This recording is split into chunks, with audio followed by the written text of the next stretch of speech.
You ask Tiger to calculate. This deals with finding the midpoint between 2 points. The midpoint between the 2 points is 4, -38. Let's solve it step by step.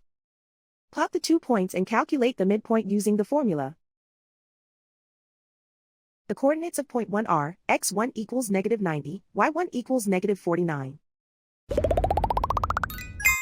The coordinates of point 2 are, x2 equals 98, y2 equals -27. PM represents the midpoint of the 2 points.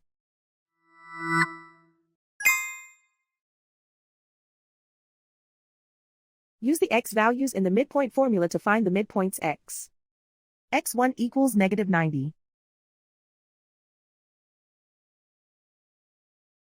x2 equals 98. Simplify the arithmetic.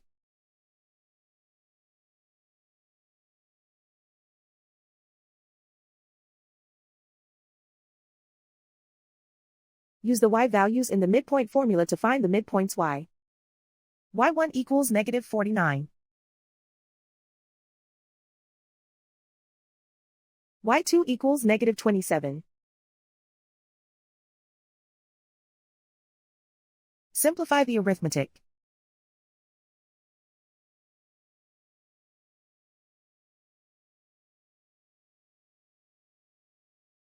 And so, the midpoint is 4, -38.